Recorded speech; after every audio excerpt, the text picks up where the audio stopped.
Okay guys, got another one on the bench today. This thing is a Charvel lipstick logo, inverted neck, maple, Tele shaped. It's got the Jackson pickup in it. Back when Charvel Jackson used to work together. 3-way switch. Missing the high E string. Let's plug it in and see if it makes any noise.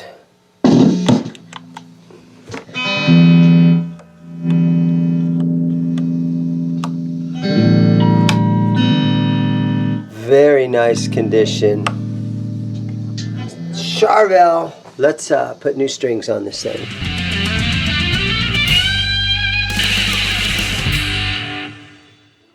Okay. Super cool guitar. Let's pull the strings off.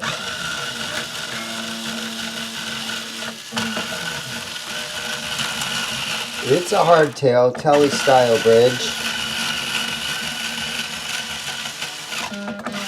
A lot of times these things would have a Floyd Rose trem on there or something. The strings, I can feel a ton of dirt under them. Now this guitar is in such good condition. This is a customer's restring. And I asked permission, do you mind if I restring it, do you mind if I put it in the video? And he said, dude, that'd be cool. And a lot of guys, thankfully, because of the YouTube videos, they bring their guitars in to have them restrung. And so that's all kind of cool, right? So this thing, he told me that he thought it was a 1989 or 1990 made in Japan. So with this lipstick logo, I'm pretty sure all the USA stuff had the old classic Charvel logo on there. And here, I think you can put a picture of what that logo looks like right here. But the old lipstick ones were what I always thought were the imported ones. And so I think the year that they started importing them was right around that same time, the late 80s, the early 90s. And Japan made them, and they were made in Korea, I believe.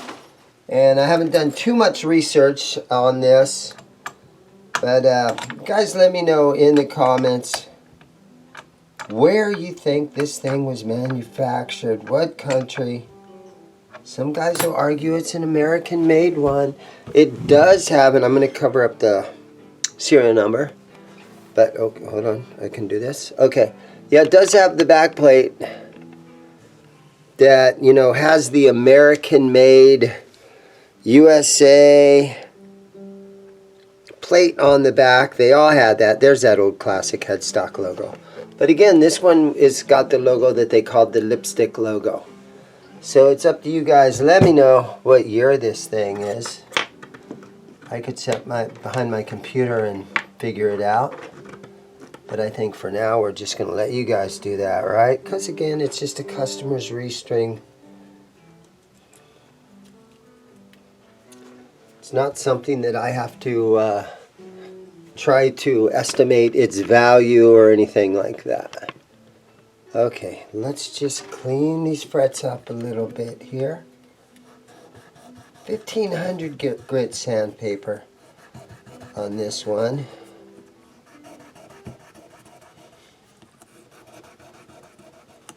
Really nice condition. It does have a pickup that says Jackson on it. So I do know that Charvel and Jackson were working together in Southern California, and Charvel guitars would have Jackson pickups in them. I do know that much about it.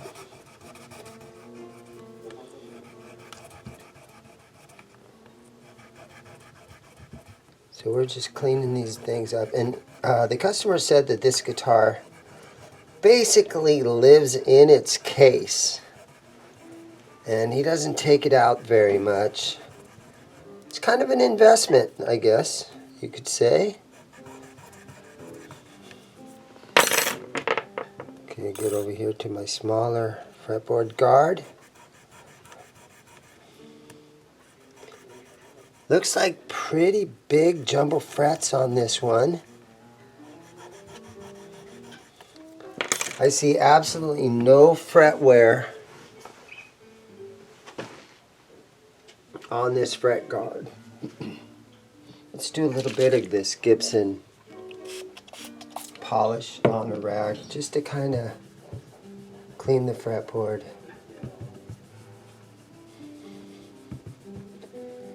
Yeah, again, I don't see any fret wear on it.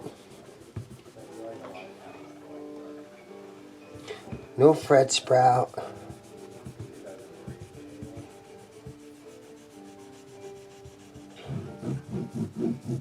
Super clean. Just a really, really nice, clean example of a again, 1989, 1990 Charvel. Okay, let's put some strings on it. Here we go. Today's string choice. Okay, today's string choice. Elixirs 9 through 46. Custom light nickel plated steel polyweb. Okay, so these are the anti-corrosion strings, and they're expensive. Like retail price on these things are as much as like 25 bucks. They are expensive, long-lasting guitar strings, and these are a good idea for this customer because, again, this guitar is going to live in his case for a long time. He doesn't pull it out and play it very often. It's more for storage purposes. So he thought it would be a good idea to, and I agree, good idea to put these Elixirs on here. String through the back. The A string is a 36 gauge. Great tone, long life, polyweb, nickel plated steel. So I get my Elixir strings from a company, it's called KMC Music, and they are like a middleman kind of a distributor. KMC Music, you see them at, they're at the NAMM show, and unfortunately I'm missing the NAMM show right now. Darn it, it was going to be a good year. It's just a lot of fun to go there and meet people.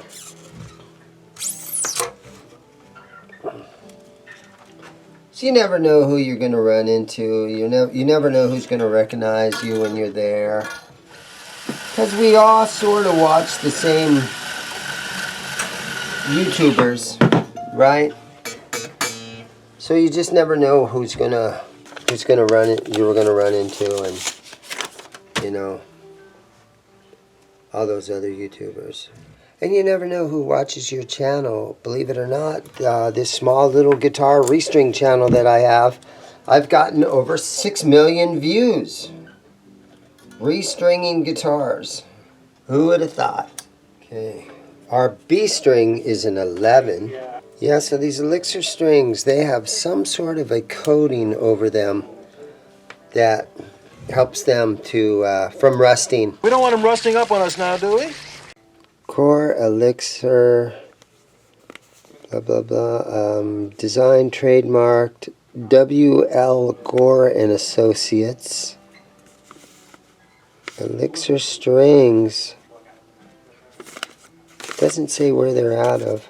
But for the price of these strings, you could put like 4 packs of Ernie Ball strings on this thing for the same price. So if you want to play Ernie Ball strings and then, you know, change your strings depending on how much you play and how dirty your hands are and if you clean them ever, I think Ernie Ball strings probably could last, you know, for a professional, I would say a month or two. For a weekend warrior, I would say you could get maybe 6 months out of a pack of Ernie Ball strings. And for like a bedroom player, you could easily get a year of playing out of a set of Ernie Ball strings. Now Elixirs though, you should be able to, like a professional, and I'm guessing at all this, but I'm thinking a professional should be able to get 3 to 6 months out of a pack of Elixirs if he tries to keep them clean. And I would think a bedroom player could get, if he keeps it in his case and keeps them clean, I'm kind of thinking these would last a couple of years. Give me your thoughts on that kind of stuff. But when you're putting the guitar in storage like this guy does with this one, should be able to stay in there for a couple of years, and he shouldn't have to worry about his strings getting rusty or anything like that. And it also depends on the climate where you're living. If you're in Miami or in Japan or someplace that's very humid, you've got a good chance that your strings are going to get rusty.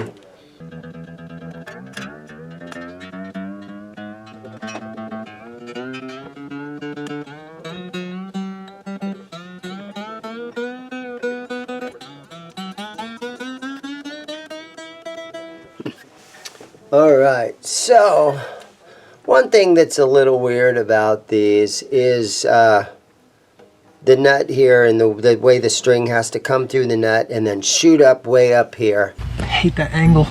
So there's quite a bend right there. So the string's really not laying down in that nut very good. It's maybe kind of high.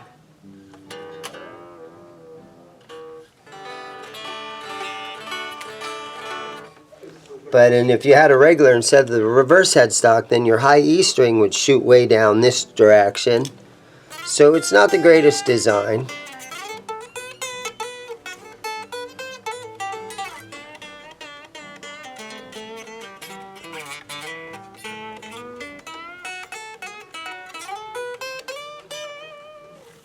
But if you're one of those guys that loves the 80s, like I do, you know, you would probably really enjoy this guitar.